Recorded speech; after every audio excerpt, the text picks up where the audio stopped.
Hi, welcome back, everybody. This is Working Remotely, and today I'm happy to say that we're working remotely with Ron Miller, a longtime journalist, and in my opinion, one of the very best enterprise software reporters out there. Hi, Ron, how are you?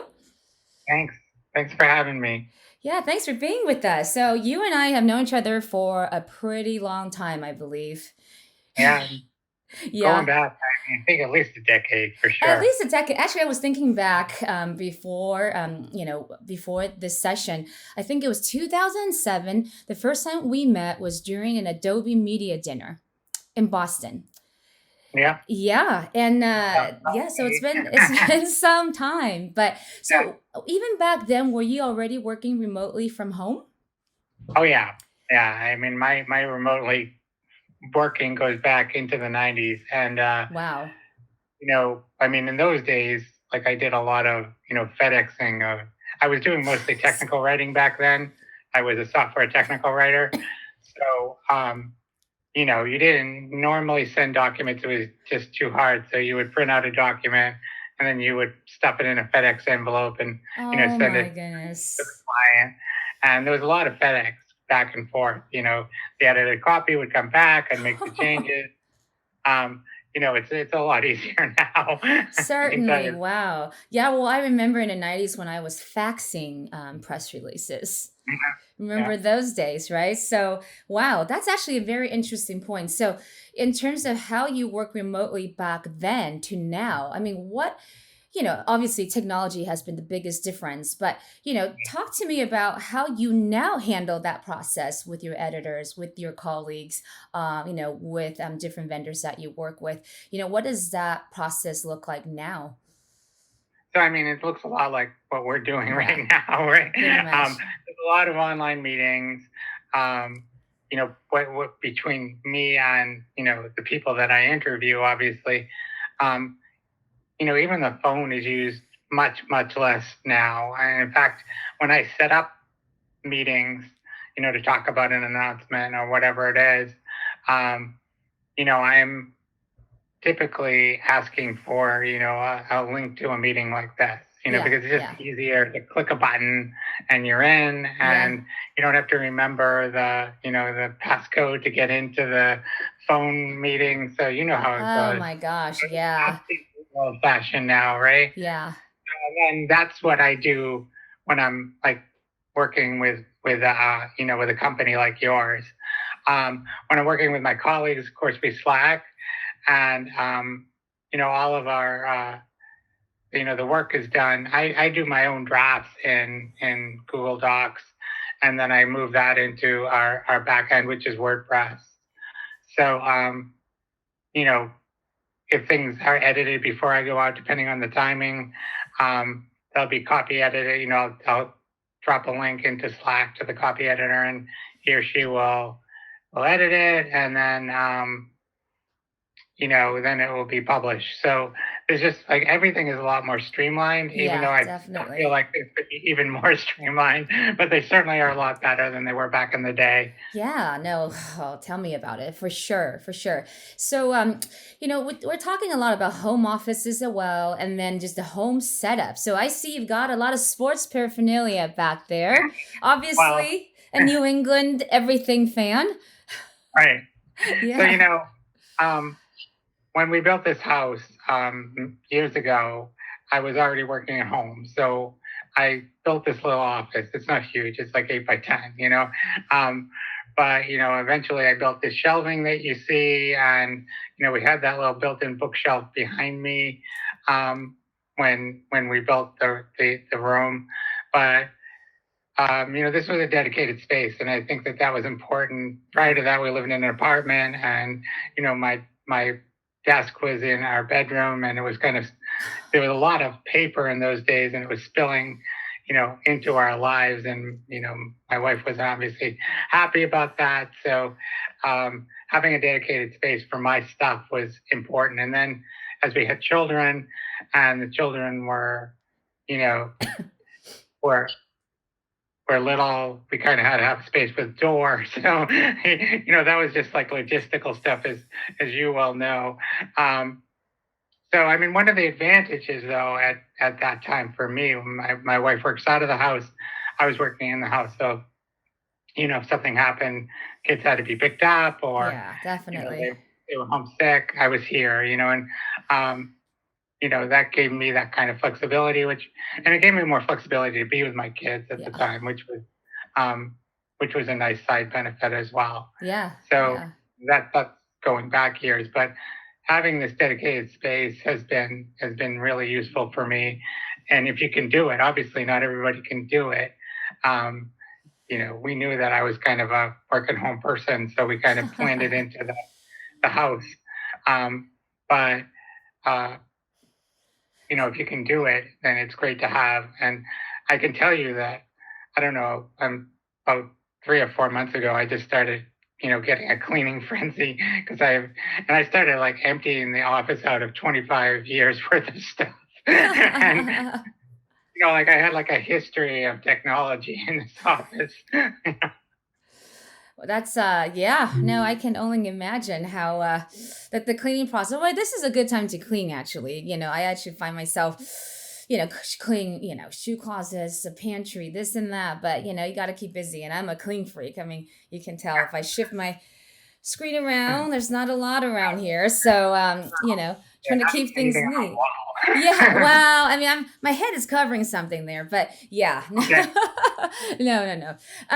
Well, let's talk a little bit about then, home office essentials. So you are always on some type of deadline, and you get emails, calls all the time. So how do you stay focused, being someone who works virtually? What are some tips that you might have that you want to share with those who are tackling this for perhaps the first time?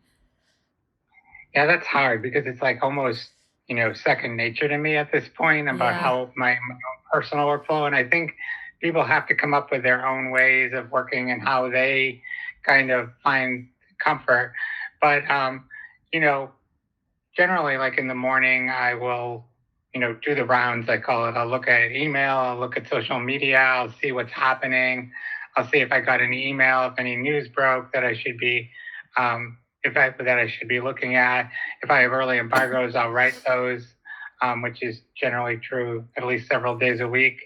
Um, and then I generally plan my phone calls in the afternoon, and that's just because that works for me. I do a lot more writing in the morning and then do more of the research phone calls in the afternoon. I see. And I Okay. found that kind of be a good way for me because, I'm fresher in the morning. That doesn't mean I don't write in the afternoon because I often do, but Yeah. um, often the bulk of my writing is in the morning. And then, especially with Extra Crunch, which we're doing now, with the longer pieces, I'm setting up a lot of meetings I for like those kinds those, of. by the way. I like those a lot. Thank you. And, so so I'm just trying to, keep that separation. Although, as I say, it doesn't always work out that way. It just depends how Mhm. things work. Mhm. So, I mean, So if you can kind of, like set up your day yeah. in a way that makes sense to you and your own Uh-huh. rhythms, I Yeah. think that's. Yeah. And I think, both of us, come from, a tech industry, and for those companies that are not perhaps as cloud savvy and are tackling this for the first time, and are finding themselves in this pressure to be productive. I mean, what do you have any observations or perhaps advice for those type of team environments to adjust to this new climate of work? Well, I mean, that's tough. I mean, because it is going to be very difficult for some people Yeah, to adjust to this. I mean, there's a whole new way of working, and, you're not going to the office, you're not having that kind of give and take that you have, with in-person interactions, and it's a very different way of working. And I'm not going to sugarcoat it. yeah, Um, for somebody like me, I've been doing this forever, and it's fine. It's like there's no appreciable difference in my work life. But I understand that for a lot of people, it's a very difficult transition. But just have to go with it. I know, like my sister, who's not tech savvy, who's a teacher and having to oh deliver, man, you yeah, know, having to deliver lessons to special needs kids who have anxiety and attention issues is is a real challenge. So, but she's embracing it, and I think that if you embrace the new technology, and mm-hmm. you know, it's a new learning experience, and you know, you can grow from those kinds of experiences, and hopefully, you begin to enjoy aspects of it, and understand that there are things that maybe you can do in this kind of work lifestyle that you couldn't do at the office. So, I mean, it gives you kind of a flexibility.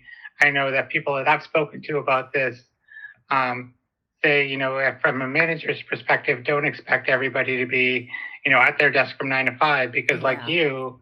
you know, they may have kid responsibilities. They may have, Mhm. just there's like a lot going on right now, as Mhm. we know, emotionally. Um, you know, it's just it's just a lot to take in, Yeah. and if you have somebody who works, say, from like 9 to 1, and then they're in the afternoon they're with their kids, and they come back for a few hours after dinner, or I mean, you have to kind of take that flexibility into account, because people's lives Yeah. are topsy turvy right now. Yeah, no, that's great advice. Let's say our global leadership beats this coronavirus pandemic. What do you think the work environment will be like after that? Will it go back to normal, or are we setting new standards now in terms of what productivity and a productive environment looks like? I think that there will be changes, yes, and I think that some of the changes will be positive, and we'll see that certain people don't have to be in the office every day of the week, and it will reduce traffic. It will reduce the stress on the employees getting to Yeah. and from work. Oh, yeah. Um, it will allow, I think, for a better work-life balance than we tend to have right now as Americans, Mm-hmm. and that could be good. And now companies will know that this can work, right? And Mm-hmm. maybe they have to change their workflows, and maybe they will. And then that could be another kind of positive outcome out of this, that if you can streamline some of those workflows, that because workflows tend to develop organically, right? Mm-hmm. Okay, like we need to do this, so now we're going to add this step because we want to make sure that so and so looks at it, and maybe so and so isn't even there anymore, but Yeah. you still kind of have that step, and everybody's more experienced now, but you're still doing it. Yeah. Yeah. There's a lot of things in kind of company workflows that develop over time, that if you ever stop to think about them and why you did them, you might not do them anymore. Yeah. And that's one thing that I Absolutely. think that this situation can do on a lot of levels: government bureaucracy, Yeah. uh, workplace bureaucracy, and reducing that kind of uh, administrative overhead that was just kind of had in place because we never thought about doing it any other way. Yeah, no, I absolutely agree. So, what is a must do or must have for you personally to stay productive and focused at home? Well, I mean, for me, Sandy, this is what I do. So, I mean, I'm pretty focused. Yeah. My problem, unfocused. um, and I think that that can be a problem working at home. And I mean, you have, many things in your life right now, with a young family. But my kids are grown, so my problem now is in my life is like stopping. Like overdoing. Like Yeah. you can leave the computer now. Yeah. It'll wait till the morning.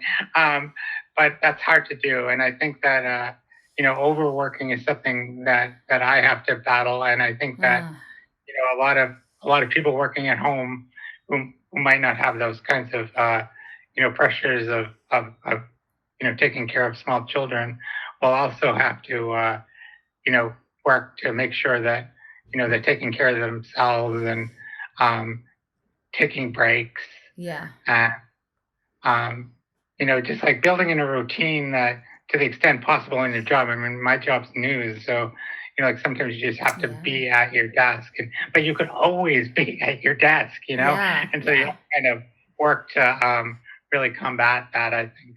Yeah. No, that's a really good point. So, one last quick question before you let you go. So, what is a good word you would use to describe your work environment, your remote work environment? Oh gosh. Oh Oh, gosh. What is it? one word. Well, you can break the rule. I'll break the rule. It's okay if you have more than one. I mean, just make sure that you have, your space, and that you kind of set it up in a way that's comfortable for you. Okay. And like, if you're working at a kitchen table, make sure you take the computer away and take the papers away and, you know, have dinner without your work there, that kind of thing. Because I Yeah. think that's what people now, I mean, like I said, I have my space, I have my routine. I've been doing this for years and years. It's not anything unique to me. Yeah. But I think for people who it is unique, like you have to watch how you work, and like sitting on the couch can hurt your back, for instance. Yeah, I You may know. want to get Yeah. a comfortable chair. Yeah. You want to make sure that you get up and stretch. You want to make sure that you exercise, during the day. Set aside time that you kind of move away from the work and relax physically and mentally. Yeah. So I'll say self-care. How's that? Prioritize That's self-care in your work environment. So that's great. Well, Ron, thank you so much for joining us today. Really appreciate it. And I'm sure we'll be talking again to you soon. And, best of luck during this very difficult time. same to you, Cindy, and to your family too. Thank you, Ron.